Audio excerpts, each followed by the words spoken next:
So I guess it's my turn. Jason Delgado. I joined the Marine Corps back in 2000. I joined the Scout Sniper platoon immediately after because that's all I fucking wanted to do.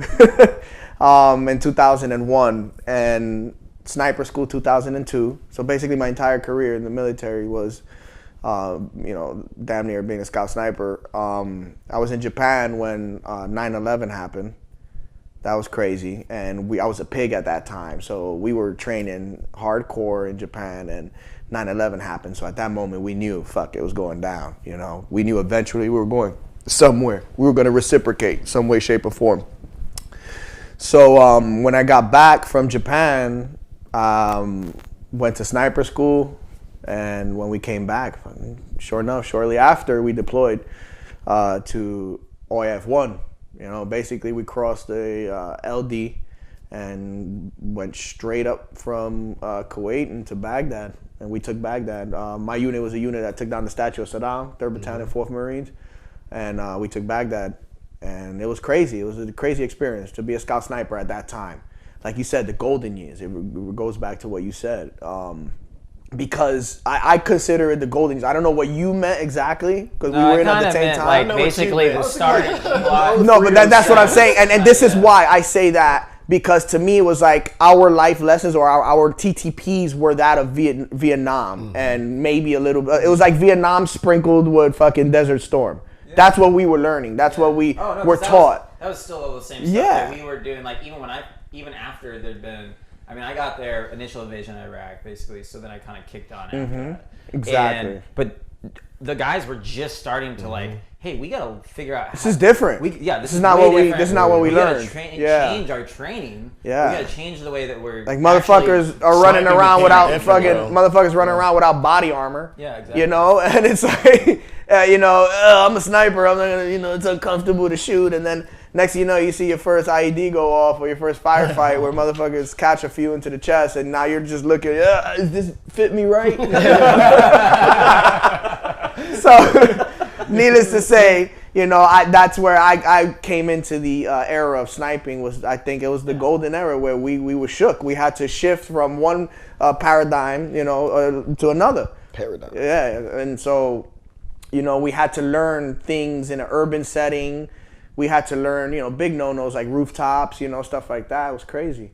So, I did 2 combat deployments with 2 different units as a sniper. And when I came back from those deployments, I had brokered a deal to get over to Special Operations Training Group. Not sure where I was going to land. I just wanted to go there. I wanted to go back to the East Coast to be closer to my family. I was trying to work things out with my ex-wife at the time. And it was a good deal. It sounded like a good deal. I don't know. I was probably going to end up in...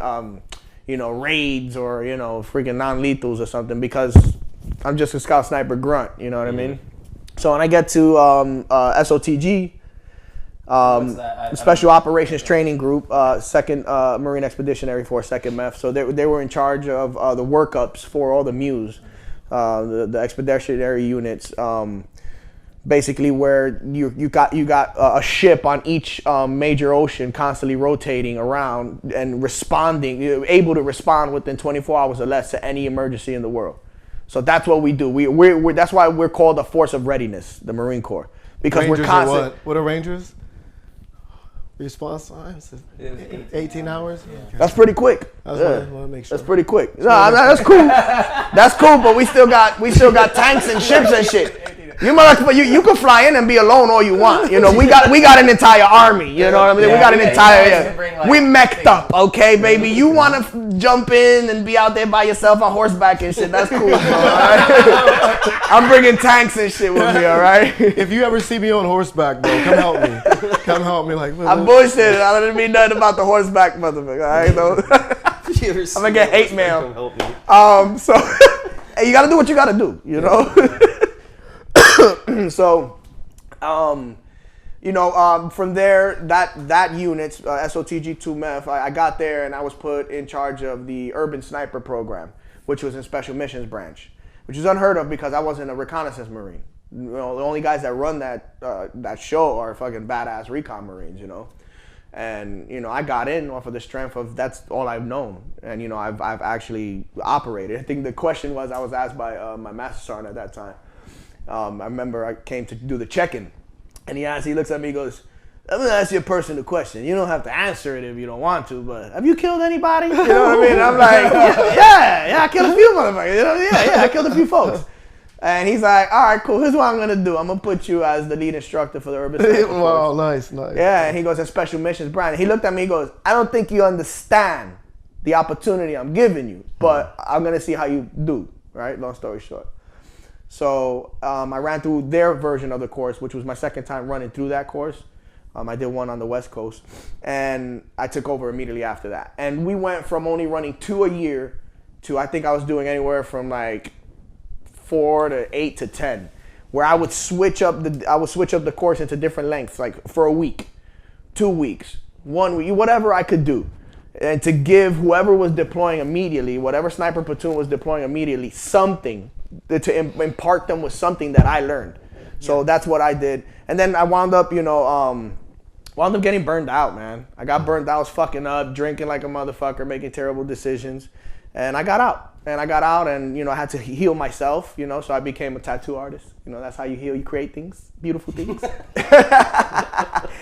I just enjoyed, you know, I enjoyed the civilian life. So that's me in a nutshell. And I just been doing things like this for you guys. And I just love it. You know, I just want to show vets that, you know, there's people out there want to hear our stories, you know. They want to hear from us, you know. More so, not from me, but from this guy right here.